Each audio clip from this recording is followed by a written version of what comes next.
Buenos días. Antes de dar paso a la palabra, para que no se nos olvide, los anuncios están en el grupo de WhatsApp de la Iglesia. Para quien no esté en el grupo de WhatsApp de la Iglesia y quiera enterarse de toda la información que ponemos o quiera estar enterado de todo lo que se habla y de todas las actividades, si sois nuevos frecuentadores, podéis hablar con Alondra, con la secretaria, que os apunte el número para poder meteros en el grupo de WhatsApp. De todas maneras, miércoles culto de oración por la tarde, de martes a viernes está la oración de Zoom, por la mañana a las 6, los sábados grupo de jóvenes, el Ministerio de Jóvenes, después tenemos los grupos de hogar que hay todos los días menos miércoles y domingo, y después los domingos los dos turnos. El primero que empieza ahora, el que hemos venido nosotros, a las 10 de la mañana, y el segundo a las 12:30, ¿vale? Y un anuncio que yo siempre que subo aquí aprovecho, y los padres me van a tirar de las orejas mucho. Los niños, por favor, los niños. Tenemos maestras que se sacrifican muchísimo durante toda la semana, que tienen familia, que tienen niños, que tienen trabajo y se preparan sus clases, pero sus clases. Se preparan las clases que es ahora, igual que nosotros. Yo se lo digo a Victoria, que por qué yo no entro ahí con ella y mamá sí. Yo le digo, mamá es la profesora de los niños pequeños y papá es el profesor de los niños grandes, de los papás.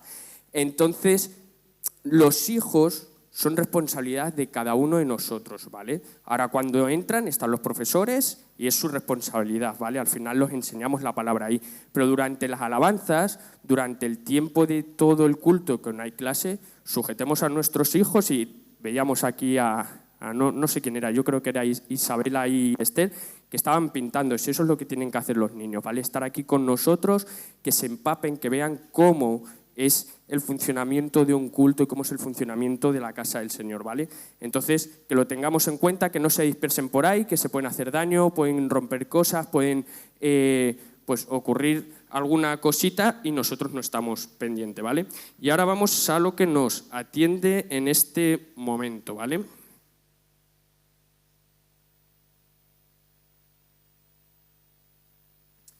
Que es la palabra del Señor. El título de esta predicación, sabemos que estamos en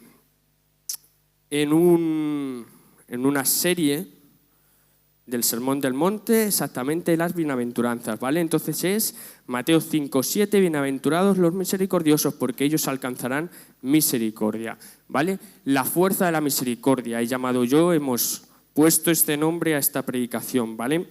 Con estas palabras, con este versículo que está en Mateo 5:7, Jesús continúa delineando, ya lo sabemos, vamos a hacer un breve resumen. Esta ya es la quinta predicación de esta serie y el Señor Jesús está continuando con esta bienaventuranza que tocamos hoy, el perfil del ciudadano del reino de los cielos, el perfil de cada uno de nosotros que tenemos que tener. Y esta bienaventuranza es de las más breves que encontramos en todo el Sermón del Monte, pero es profundamente revolucionaria y vamos a explicarlo y sabemos perfectamente por qué.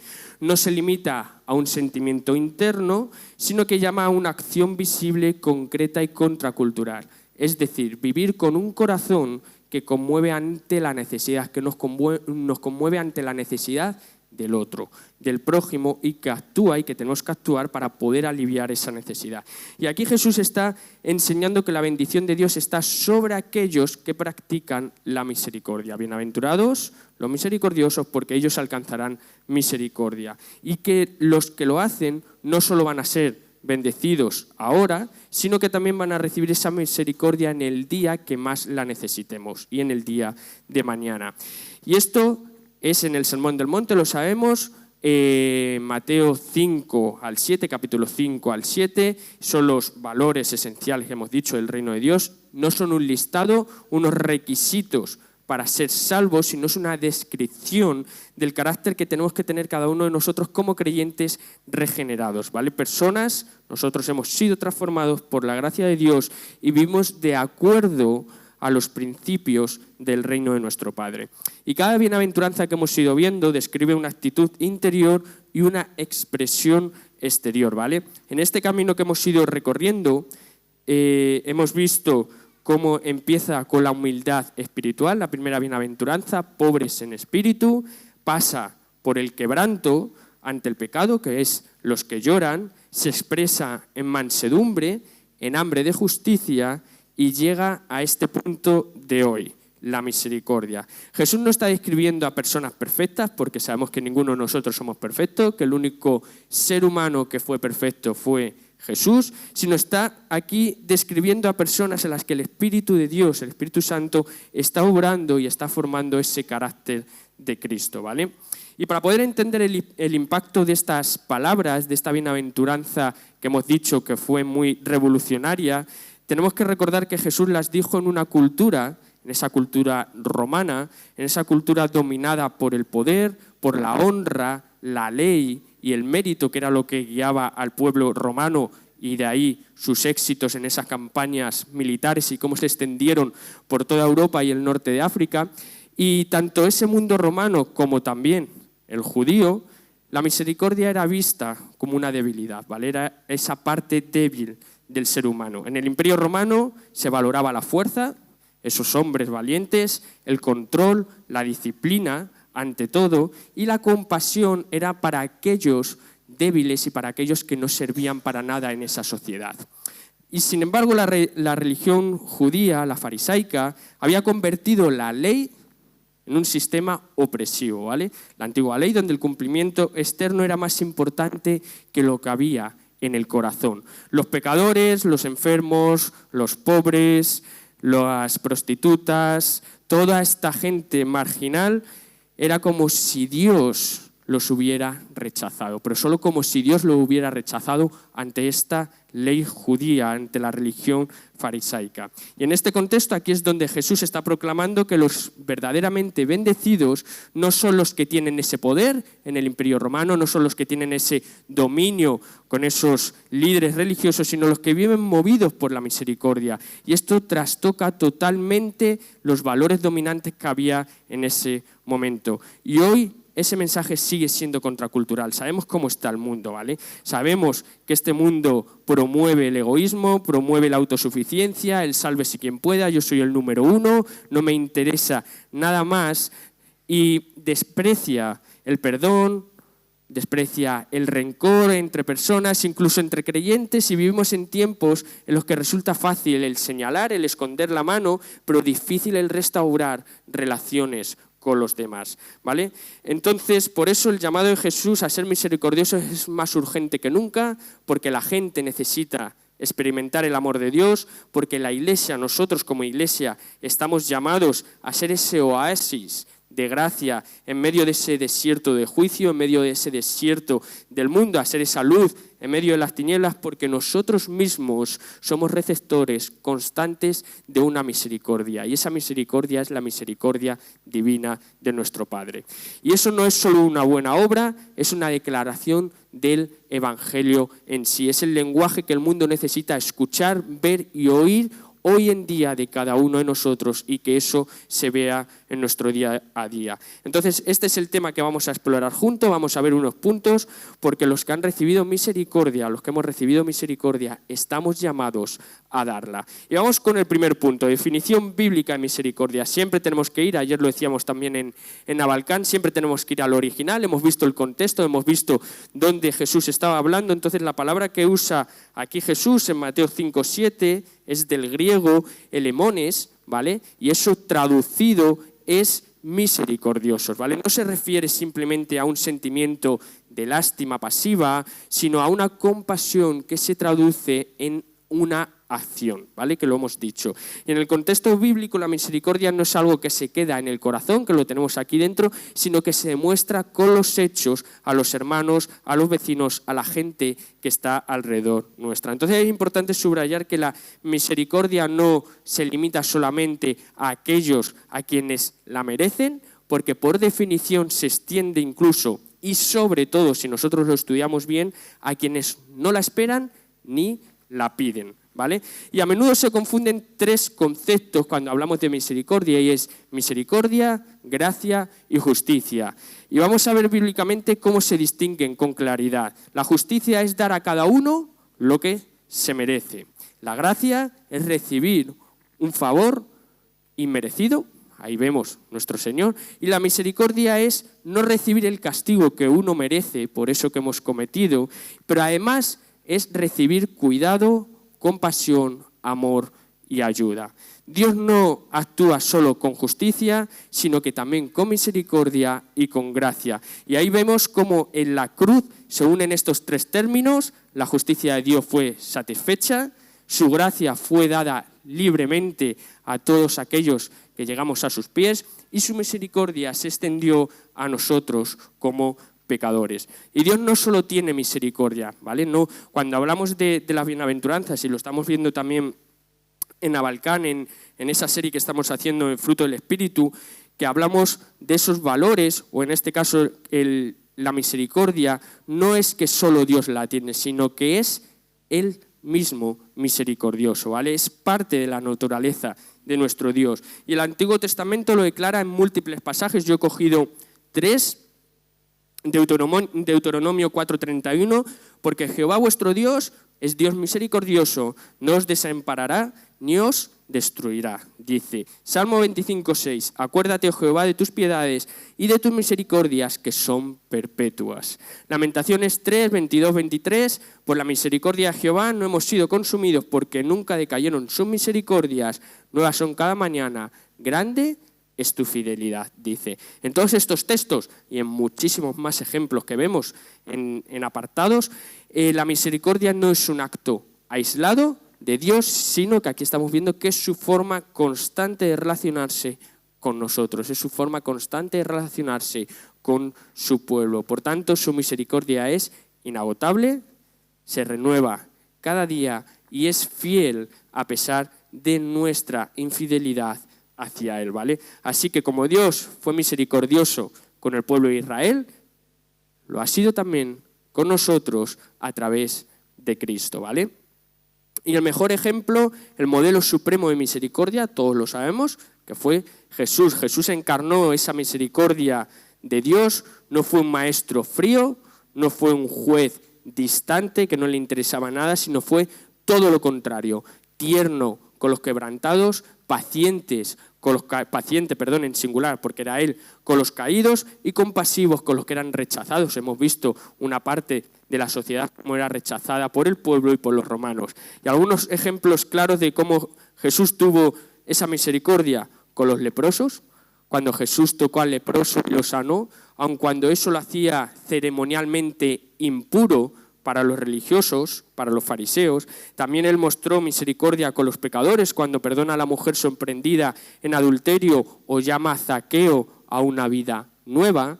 También es misericordioso Jesús con los hambrientos, multiplica panes y peces movido por esa misericordia para darlos de comer, o con los afligidos llora con los que lloran. Y ahí tenemos cuando Él lloró en la tumba de Lázaro, ahí por su amigo, cómo lloraba con su familia. La vida de Jesús está tejida con esa misericordia. No solo la enseñó, no solo Él la decía, como nosotros ahora la podemos aprender teológicamente, sino que Él la vivió intensamente día tras día, como tenemos que hacer nosotros. Y aún hoy en día nuestro Señor es misericordioso con cada uno de los que estamos aquí, con cada uno de los que estamos fuera, por lo cual debía ser en todo semejante a sus hermanos para venir a ser misericordiosos y fiel sumo sacerdote, nos dice Hebreos 2:17. Por tanto, no se puede ser seguidor de Cristo si tú dices que eres seguidor de Cristo y al mismo tiempo vivir con un corazón indiferente, frío, vengativo. Eso no puede ser posible. La misericordia es parte del ADN del reino de Dios. Tiene que ser parte de nuestro ADN como hijos de Dios. ¿Y quiénes son los misericordiosos según Jesús? El punto 3. No se trata de simplemente una bondad o simpatía, sino es importante aclarar que cuando Jesús dice bienaventurados los misericordiosos, no solo o simplemente se está refiriendo a personas que son amables, que son simpáticas, o muchas veces esa persona que es emocionalmente sensible, como por ejemplo cuando vemos una película y nos ponemos tristes, o lloramos o somos generosos de vez en cuando. No. Eso no significa necesariamente que seamos misericordiosos en el sentido bíblico, en el sentido como el Señor nos lo está expresando en las Sagradas Escrituras. La misericordia que Jesús está describiendo en este sermón del monte, en esta bienaventuranza, no es una virtud humana, ¿vale? Solo tenemos que tener en cuenta que no es una cosa nuestra, natural, del ser humano, sino es una evidencia de una vida transformada por Dios en cada uno de nosotros, que actúa por amor, incluso cuando es difícil, incluso cuando no se obtiene nada a cambio. Es decir, en otras palabras, ¿vale?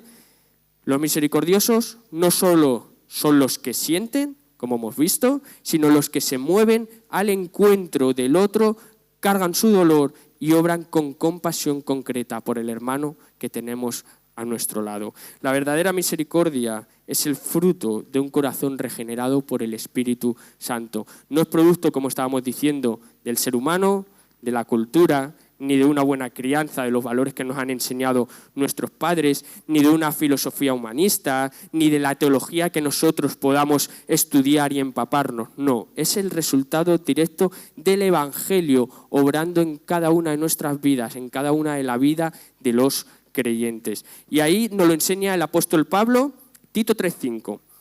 Nos salvó, ¿qué dice? No por obras de justicia que nosotros hubiéramos hecho, sino por su misericordia. Lo vuelvo a leer. Nos salvó no por obras de justicia que nosotros hayamos hecho, que nosotros hubiéramos hecho, sino porque nos salvó, por su misericordia.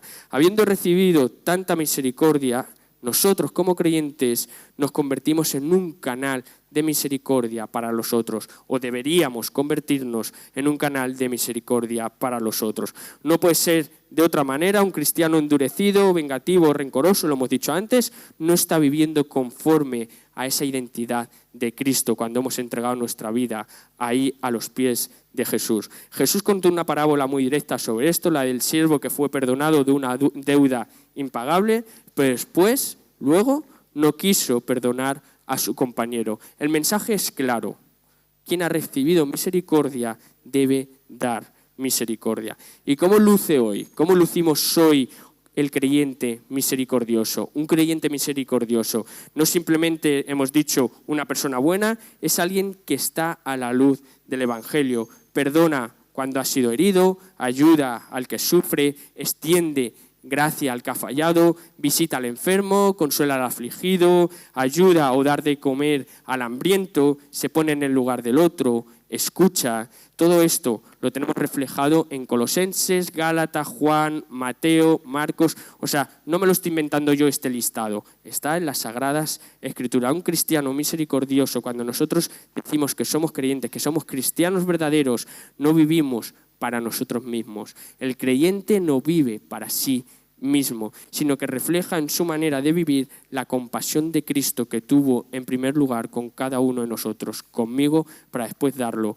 a los demás. Los misericordiosos no son héroes inalcanzables, son creyentes que viven y tenemos que vivir cada día a los pies de la cruz, conscientes de la misericordia que hemos recibido, decíamos, primeramente cada uno de nosotros, y dispuesta a darla y a enseñarla a los demás. La misericordia no es algo que nos hace parecer débiles, como era en el antiguo imperio romano o que ahora esta sociedad nos dice también, sino que nos hace más semejantes. ¿A quién? Más semejantes a Cristo. Esa es la misericordia y esa es la evidencia visible de que el reino de Dios ya ha comenzado a obrar en cada uno de nosotros y está floreciendo en nuestras vidas. Cuarto punto, la promesa: alcanzarán misericordia. Bienaventurados los misericordiosos, porque ellos alcanzarán misericordia. Después de describir las características del corazón misericordioso, aquí Jesús da una promesa gloriosa.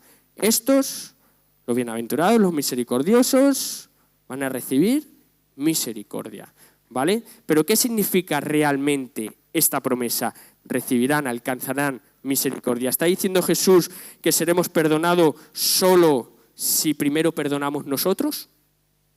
¿Está hablando del presente, del futuro, de una mezcla de ambos? ¿Qué implica el alcanzar esa promesa? Alcanzar misericordia. Pues vamos a profundizar en esto y vamos a desglosarlo cada parte, ¿vale? Alcanzar misericordia presente y futuro. Lo hemos visto en otras bienaventuranzas. Esto tiene dos componentes muy importantes, ¿vale? Es un futuro pasivo y significa literalmente serán objeto de misericordia, o sea, cada uno de nosotros seremos objeto de esa misericordia, recibirán misericordia o les será mostrada esa misericordia, ¿vale? Y es en el presente, pero también, como hemos visto, en el futuro. Los misericordiosos experimentan la misericordia de Dios día tras día. Si yo soy misericordioso y debo ser misericordioso porque hemos dicho que somos creyentes y tenemos que tener esto como estilo de vida, pues lo vamos a experimentar día a día. Al vivir con un corazón compasivo, abierto, perdonador, sensible, nos acercamos más al corazón de Dios y vivimos una relación profunda, una relación estrecha con Él, con nuestro Padre, ¿vale? Es un principio espiritual. Con la medida con que medís, os será medido. Eso es, no porque ganemos bendiciones, sino porque la actitud de misericordia nos sintoniza con la vida del reino, nos abre a las bendiciones que Dios ya está derramando en cada uno de nosotros diariamente, ahora, en el presente estamos hablando. En el futuro, esta promesa que apunta al futuro, a ese día futuro, cuando nos presentemos ante Dios en el día del juicio, aquellos que vivieron, aquellos que vivimos misericordiosamente, serán tratados con misericordia, con esa misericordia del Padre. No porque hayan ganado el cielo, no porque hayamos ganado el cielo, sino porque su manera de vivir fue la evidencia real de su salvación que el Señor nos dio cuando nosotros nos presentamos a los pies de esa cruz que está vacía hoy en día. Porque el juicio sin misericordia se hará con aquel que no hiciere misericordia, y la misericordia triunfará sobre el juicio. La misericordia que vivimos hoy prepara el terreno para la misericordia que nos será manifestada plenamente en ese día final, en ese juicio final. Y aquí es vital no confundir causa y efecto, porque no es que seamos, y esto es muy importante y hay que tenerlo bien claro, no es que seamos salvos porque fuimos misericordiosos. Eso no dice la Biblia, eso no nos lo está reflejando aquí Jesús, ni lo ha dicho, sino que somos misericordiosos porque hemos sido salvos, ¿vale? Las cosas bien claras. No somos salvos porque hemos sido misericordiosos, sino somos misericordiosos porque primeramente hemos sido salvos. Y la Biblia lo enseña claramente, que la salvación es por gracia. La salvación no es por obra, mediante la fe y no por obras, dice en Efesios 2, 8, 9. Pero también enseña que la fe verdadera produce frutos visibles, y entre ellos, ¿cuál es uno de esos frutos? La misericordia. Sed más bien benignos uno con otros, misericordiosos, perdonándonos unos a otros, como también Dios os perdonó a vosotros en Cristo Jesús. Efesios 4:32. Un corazón regenerado no puede vivir en amargura. Un corazón regenerado, vuelvo a decir, un corazón regenerado, si cada uno de nosotros tenemos nuestro corazón regenerado, es decir, hemos llegado a la cruz, el Señor nos ha limpiado, nos ha salvado, ese corazón ya está regenerado, no podemos vivir con amargura, no podemos vivir con indiferencia o no podemos tener un juicio constante, que esto nos gusta mucho a todos los que estamos aquí y a todos los que están fuera, a ser jueces constantes de todo lo que vemos, de todo lo que escuchamos, de todo lo que está a nuestro alrededor, sino alguien que dice, si nosotros verdaderamente decimos que somos creyentes, pero guarda odio, se niega a perdonar, desprecia a los débiles, a los que están en la calle, o vive sin compasión, es justo preguntarse si esa fe es genuina, como nos dice en Primera de Juan. Dicho en otras palabras, la misericordia no nos salva. Y eso hay que tenerlo muy claro. La misericordia no nos salva, pero demuestra que hemos sido salvados primeramente nosotros. Y esta promesa de Jesús no debe leerse en clave de yo tengo un trato, como si se dijera, tú haces esto, entonces yo te voy a recompensar con aquello, ¿vale? No se trata de una transacción, no se trata de un cambio con Dios, sino una descripción del carácter del reino, como decimos desde el principio. Los misericordiosos, ellos, cada uno de nosotros, los que vivimos en el reino ahora, aquí en la tierra, ellos son los que vivirán ellos son los que viviremos, nosotros somos los que vamos a vivir en el reino para siempre. Jesús nos está diciendo, actúa con misericordia para que Dios te quiera. Está diciendo, porque Dios te ha amado con misericordia, ahora vive conforme a ella. Y esa misericordia continuará contigo para la eternidad. Presente, ser misericordiosos ahora para que la eternidad nos acompañe esa misericordia celestial. La misericordia entonces no es una obra para ganar puntos, esto como la liga, a ver quién gana más partidos, esto no es así. La misericordia no es una tablita en la que vamos sumando puntos, es una evidencia de identidad. Hemos dicho al principio que es el ADN del creyente. Quien ha nacido de nuevo, quien ha conocido la compasión de Cristo, entonces no puede vivir de otra manera. En este caso, no puede vivir sin ser misericordioso. Penúltimo punto, los obstáculos para poder vivir con misericordia. Aunque la misericordia es una marca clara del reino de Dios, hemos dicho y lo hemos dicho y visto en las otras bienaventuranzas, no es siempre fácil practicarla.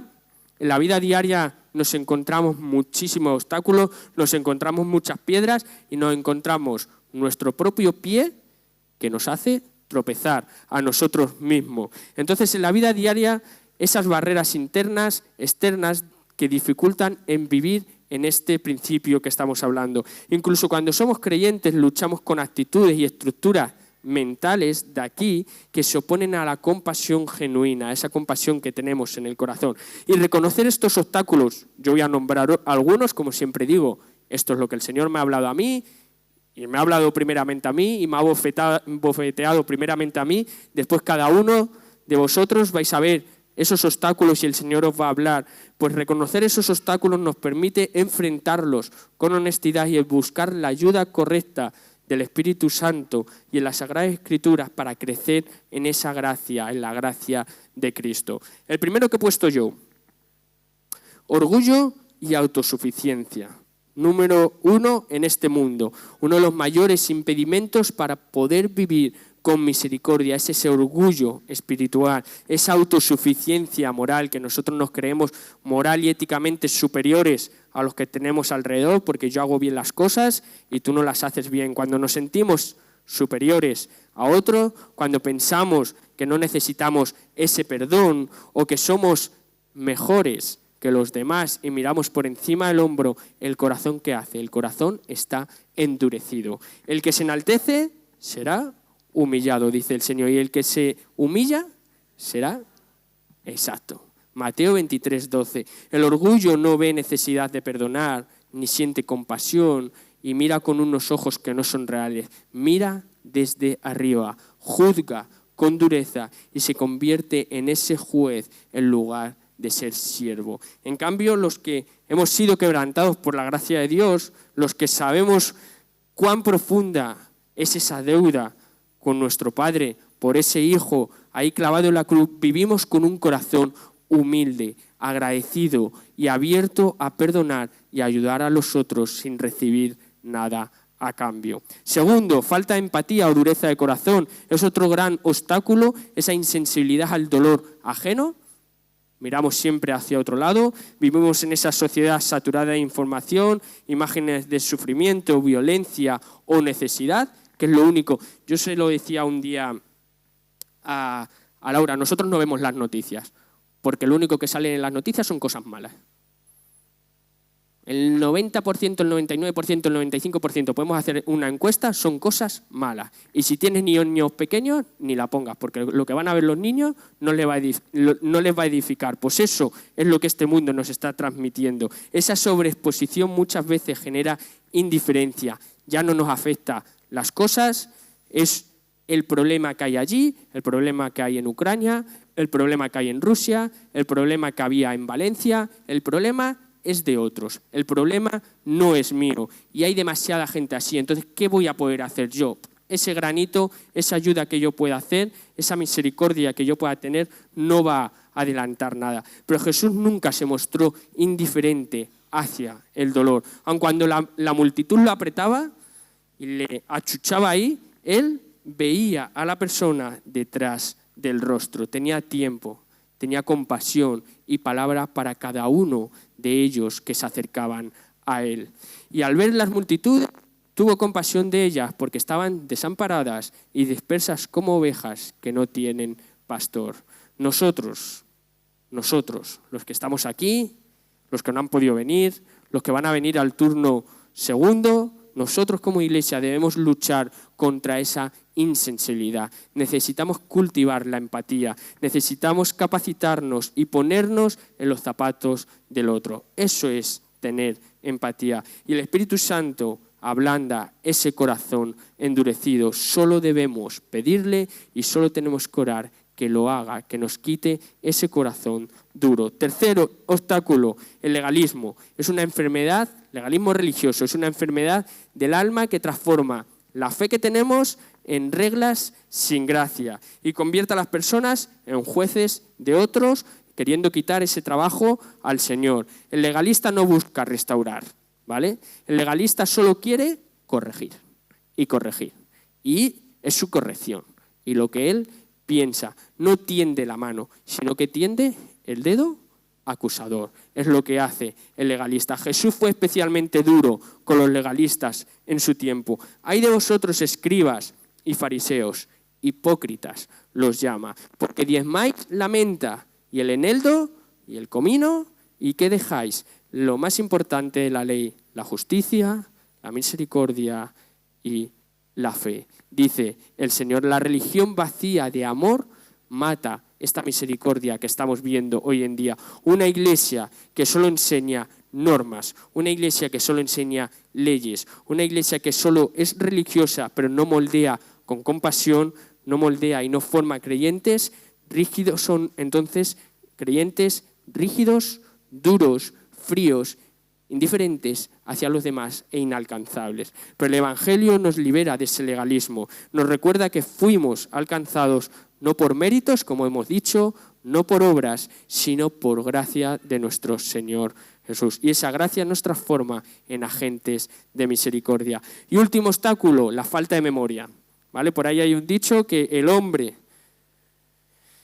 que olvida su historia está condenado a repetirla otra vez. Falta de memoria espiritual. Muchas veces dejamos de ser misericordiosos porque olvidamos cuánto hemos sido perdonados por nuestro Padre. Cuando perdemos de vista nuestra historia de redención, comenzamos a actuar como si la salvación fuera un derecho y no un regalo inmerecido, porque es un regalo que no merecemos cada uno de nosotros. El apóstol Pablo nunca olvidó quién era antes de Cristo. Y lo dice en 1 Timoteo 1:13 y lo voy a leer. Yo era blasfemo, perseguidor e injuriador, mas fui recibido a misericordia. Quien no recuerda su pasado es duro con el presente de los que tiene al lado. Pero quien vive agradecido por la misericordia recibida que nos ha dado nuestro Padre, tiene los brazos abiertos para recibir a los otros pecadores.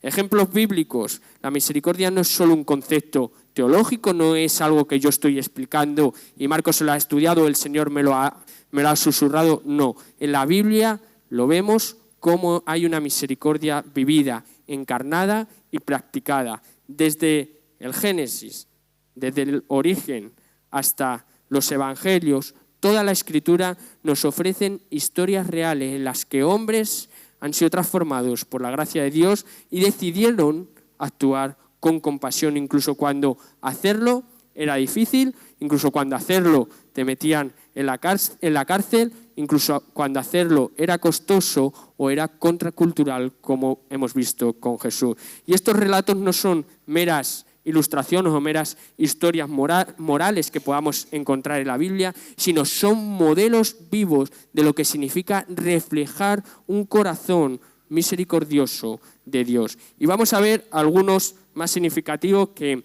yo he visto. Nos sabemos la historia de José con sus hermanos. Uno de los relatos más conmovedores que más se enseña en la escuela dominical de misericordia es la historia de José, hijo de Jacob, ¿vale? Sus hermanos, ¿qué hicieron sus hermanos con José? Lo vendieron como un esclavo, lo traicionaron y lo hicieron pasar años y años de sufrimiento. Pero ¿qué pasó después? Años más tarde, cuando él era gobernador de Egipto, tuvo en sus manos la posibilidad de vengarse de sus hermanos. ¿Pero qué hizo? ¿Qué eligió? Perdonar, misericordia. Eso es. Y les respondió José: no temáis, ¿acaso estoy yo en el lugar de Dios? Le dijo José a sus hermanos: vosotros pensasteis mal contra mí, mas Dios lo encaminó a bien. Y ahora, pues, no tengáis miedo, yo os sustentaré a vosotros y a vuestros hijos. Leemos en Génesis 50. José mostró una misericordia radical, desarmante y sanadora hacia sus hermanos. No solo perdonó, sino que hizo, los cuidó y restauró esa relación familiar. Esteban con sus asesinos en el Nuevo Testamento, mientras lo apedreaban por predicar a Cristo, por predicar de Cristo, Esteban hizo una oración que nos recuerda a esa oración que hizo Jesús en la cruz. Señor, no les tomes en cuenta este pecado, dice Esteban. En vez de morir con rencor, en vez de morir sin perdonar, ¿qué hizo? Murió con misericordia. En vez de clamar por justicia, por sacar ese dedo ahí a lo mejor entre piedras, ¿él qué hizo? Clamó a su Padre que los perdonase. Clamó por perdón. Y el mejor ejemplo, ya hemos puesto uno, pues ponemos dos porque hay muchos. El mejor ejemplo, Jesús. Y en este caso yo he puesto Jesús con la mujer adúltera. Los fariseos le trajeron a Jesús una mujer sorprendida en adulterio y la ley que decía que debía morir apedreada. Eso es. Y todos estaban esperando ese momento. Es que yo me meto en la película y es que veo esa manada ahí en círculo con las piedras, ahí esperando a ese juicio, a que se arrodille esa mujer para poderla apedrear. Pero Jesús, ¿qué hizo? Ofreció misericordia. Y dice: el que de vosotros esté sin pecado, sea el primero en arrojar la primera piedra contra ella. Uno a uno los acusadores se fueron, Jesús se quedó con ella y le dijo: ni yo, Jesús, palabras de Jesús, ni yo te condeno, vete y no peques más. Le dijo: misericordia al 100%. A mí se me ponen los pelos de punta en pensar en ese momento. Él no aprobó el pecado, porque no tenemos que equivocarnos de que el Señor aprobaba el pecado, de que por ser misericordioso, por perdonar, por mostrar amor, vamos a levantar la mano con el pecado. No. Y Jesús fue firme, Jesús fue radical. Jesús no se movió ni un milímetro, pero ofreció perdón y un nuevo comienzo a esta persona, como ha hecho con cada uno de nosotros. Jesús es el modelo perfecto de misericordia, lleno de verdad, pero también lleno de gracia. Y último punto, como bien sabéis, en todo lo que yo enseño digo que hay que aplicarlo, que hay que sacarlo de dentro y hay que ponerlo en práctica. La misericordia no es una virtud para admirar desde la distancia ni una idea abstracta de la teología. Es un llamado claro y concreto para la vida diaria. Como cristianos no solo hemos sido receptores, como creyentes no solo hemos sido receptores de la misericordia de Dios, sino que somos llamados ¿a qué? A ser instrumentos activos de misericordia en un mundo, en este mundo que está aquí fuera, roto, herido y necesitado de esa gracia de nuestro Padre. Y a continuación vamos a ver cómo esta bienaventuranza puede vivirse hoy en día en este mundo actual, en este 2025, con ejemplos actuales en diferentes esferas o en diferentes entornos de nuestra vida diaria. En la vida personal, perdonar de corazón. Quizá la aplicación más directa, como siempre decimos, de la misericordia es el perdón. No hay misericordia verdadera sin capacidad de perdonar. Aquí lo hemos visto como Jesús dice: ni yo te condeno, vete y no peques más. Él no aprobó el pecado, hemos dicho, pero ofreció ese perdón. Entonces la misericordia va unida al perdón. Es un llamado claro y concreto de nuestra vida diaria. Como creyentes no solo hemos sido esos receptores, sino que tenemos que tener en nuestra vida diaria, en la vida personal, el no castigar al que no lo merece, el no tener ese dedo y sí perdonar a todos, soportándoos unos a otros y perdonándoos unos a otros si alguno tuviera queja contra el otro, de la manera que Cristo os perdonó. ¿Qué dice? Así también hacedlo vosotros. De la misma manera que Cristo perdonó, o sea, de la misma manera que perdonó a Miguel, así Miguel tiene que hacerlo. De la misma manera que perdonó a Juan Ramón, así Juan Ramón tiene que hacerlo. Está escrito cada uno de nuestros nombres. Así que así, de la misma manera que a cada uno de nosotros Él nos perdonó, así también tenemos que hacerlo. En la familia, los que tenemos hijos, criar con misericordia y no con dureza. Pero no solo a los niños, sino a los que estamos aquí, en la familia creyente. La misericordia debe ser un sello visible. Como padres, como líderes, tenemos que modelarla en la forma en que corregimos, en la forma en que animamos y restauramos a nuestros hijos y a la congregación. La disciplina sin misericordia produce resentimiento. La autoridad sin compasión lo único que se hace y lo único en lo que nos convierte es en tiranos, en una tiranía. Y vosotros, padres, aquí está hablando a los padres, no provoquéis a ira a vuestros hijos, sino criadlos en disciplina y amonestación del Señor. Muy bien. ¿Y cómo se aplica esto? Corregir con amor, sin humillar, ni herir con palabras destructivas a nuestros hijos o a los que tenemos a nuestro lado, perdonar esos errores sin recordarlos constantemente. Si yo perdono, olvido. Está esa frase del 11M, ni olvido ni perdón. Si yo perdono, yo olvido, no guardo, ¿vale? No busco y no tengo ese rencor. Si te perdono, olvido.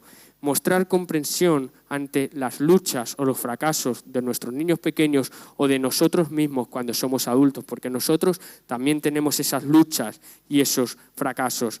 3, ¿cómo lo podemos poner en práctica aquí en la iglesia? Restaurar al caído y no condenarlo, no tener ese dedo. La comunidad de creyentes, nosotros como cuerpo de Cristo, tenemos que ser un espacio donde la misericordia se respire, donde se practica. Todos somos imperfectos, lo hemos dicho al principio, el único que ha sido perfecto es Jesús y cada uno de nosotros luchamos con debilidades, luchamos con cosas y necesitamos de esa gracia. Hermanos, si alguno fuere sorprendido en alguna falta, vosotros que sois espirituales, restauradle con espíritu ¿de qué? De mansedumbre, está hablando aquí. ¿Y cómo podemos aplicar esto? No difundir chismes sobre el hermano que ha tropezado, a ver si después vamos a tropezar nosotros. Buscar la restauración, no la expulsión inmediata. Discipular con paciencia a los que son inmaduros en la fe, ¿vale? Y abrir espacio para que los nuevos encuentren una aceptación y no juicios, porque nosotros, y eso se dice mucho, el creyente es un juez, pero un juez muy duro. Y muchas veces aquí dentro de la iglesia somos más jueces que ahí los que están en la tierra. En el trabajo y en la sociedad, el mundo laboral, social, puede ser frío, competitivo, impersonal, pero un creyente tiene que marcar la diferencia mostrando compasión práctica, escuchar con paciencia, no aprovecharse del error ajeno para poder quedar bien yo, ayudar a quien está o llega nuevo, perdonar a quien nos perjudicó con una decisión equivocada en ese día a día laboral o con los necesitados. La Biblia es clara, la misericordia se manifiesta también en lo material. No basta con sentir pena, no basta con tener esa lástima, no basta con soltar esa lagrimita por los pobres, por los enfermos, por los inmigrantes o los marginados. La misericordia nos lleva a dar, la misericordia nos lleva a acompañar a las personas, la misericordia nos lleva a servir, la misericordia nos lleva a compartir con todas estas personas. Pero el que tiene bienes de este mundo y ve a su hermano tener necesidad y cierra contra él su corazón, ¿cómo mora el amor de Dios en él? ¿Cómo mora el amor de Dios en ti si hacemos esto? Jesús dijo, bienaventurados los misericordiosos, porque ellos alcanzarán misericordia. Pero este versículo no solo encierra una bendición personal, sino también una llamada colectiva al testimonio visible. La misericordia no es algo que transforma al individuo, sino que impacta al entorno, a la comunidad y a la sociedad entera. Los misericordiosos somos luces encendidas en medio de ese mundo frío, hostil y egoísta. Nuestra vida misma se convierte en una predicación viva, diaria, de lo que creemos y de lo que nosotros hemos visto en primera persona. Para terminar, vamos a hacer un resumen. Las palabras de Jesús no son una sugerencia ni una utopía espiritual, son una promesa directa, clara y poderosa. Bienaventurados los misericordiosos, porque ellos alcanzarán misericordia. Una bienaventuranza que nos invita a vivir contra la corriente del mundo, pero en la dirección del corazón de Dios, en los caminos que el Señor nos está presentando.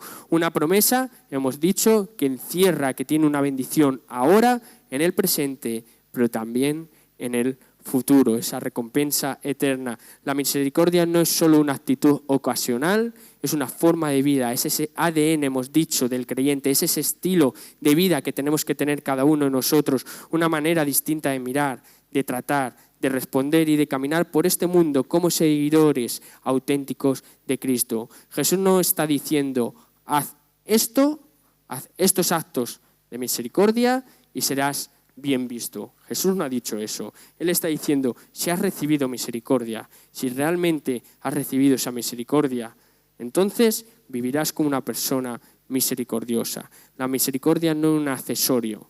Como yo me pongo un reloj, os ponéis las mujeres unos pendientes de la fe. No es un accesorio de la fe. Es parte esencial del nuevo nacimiento que hemos tenido cada uno de nosotros. Es la evidencia de un corazón transformado, de un creyente que entiende que todo lo que tiene, que todo lo que tenemos hoy en día, a estas horas, a las 11:19 del domingo 6 de julio del 2025, todo lo que tenemos ahora es por gracia. No es por obras, no es por mi esfuerzo, no es porque yo haya estudiado más, no es porque tengo a unos padres que me han dado más, no. Todo lo que tengo, mi mujer, mis hijos, todo, mi vida es por gracia. Y tenemos que entender eso. Sed pues imitadores de Dios como hijos amados y andar en amor. La promesa de Jesús tiene efectos eternos, pero también inmediatos. Vivir con misericordia te hace bien a ti, no solo al otro. Te libera tu corazón del rencor, nos permite experimentar gozo en el servicio, fortalece esas relaciones con quien tenemos misericordia, te hace un canal de sanidad, nos hace un canal de sanidad hacia otros, nos protege del juicio hipócrita y atrae la presencia de Dios a nuestra vida diaria. No hay vida más plena, no hay vida más llena que la que vivimos en compasión, con compasión en el Señor.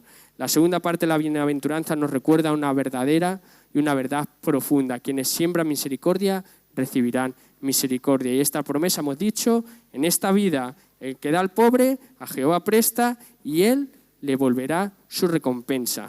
Y en la eternidad, porque juicio sin misericordia se hará con aquel que no hiciere misericordia. Y la misericordia triunfa sobre el juicio. En esta predicación no solo hemos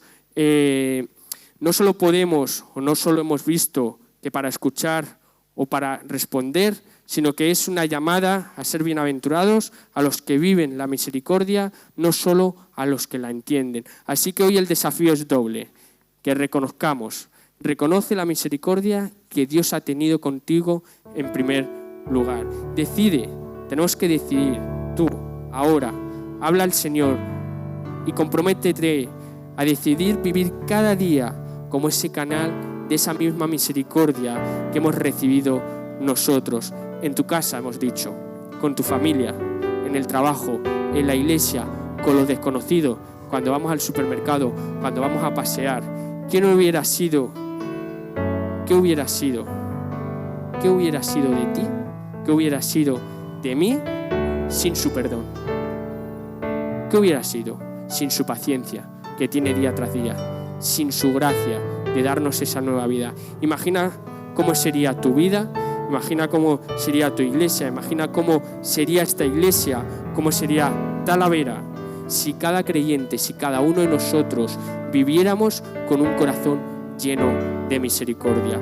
Ese es el camino de la bienaventuranza que hemos visto hoy. Ese es el estilo de vida del reino que estamos aprendiendo, y ese es el llamado de Cristo para cada uno de nosotros hoy.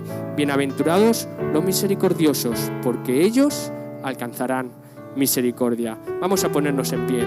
Señor, gracias por la oportunidad que tenemos de poder estudiar tu palabra. Señor, gracias por la oportunidad que tenemos de escuchar este sermón del monte, Señor, de poderlo leer y poder descubrir cada bienaventuranza, de poder saborearla, de poder desmigarla, Señor, y verla desde otros ojos, con esa profundidad, Señor, para poder entender cada una de las palabras que tú dijiste, que tu Hijo dijo ahí en ese monte, Señor. Gracias porque tú nos estás llamando a ser esos creyentes fieles, a ser esos creyentes reales, 100%, si hemos recibido esa gracia que tú nos das, Señor. Si hemos recibido primeramente ese perdón, Señor. Gracias porque como creyentes, Señor, queremos vivir más en consonancia a ti, Señor. Queremos vivir más a tu lado, Señor. Y queremos que ese fruto del Espíritu, Señor, queremos que esta misericordia que hemos visto hoy la podamos sacar por los cuatro costados, Señor.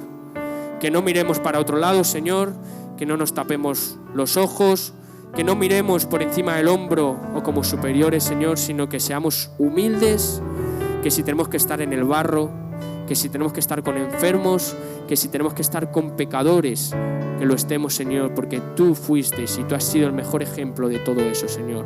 Que entendamos que primeramente nosotros hemos sido y somos esos pecadores, que hemos tenido, Señor, esa vida nueva en ti por tu sangre, por ese sacrificio que hiciste con tu Hijo, Señor, y que día a día tú sigues perdonándonos, Señor. Que no seamos esos jueces, que no te quitemos a ti trabajo, Señor, porque no somos quien para quitarte lo que a ti te merece, Señor, que es ese juicio eterno y ese juicio que vamos a tener todos, Señor.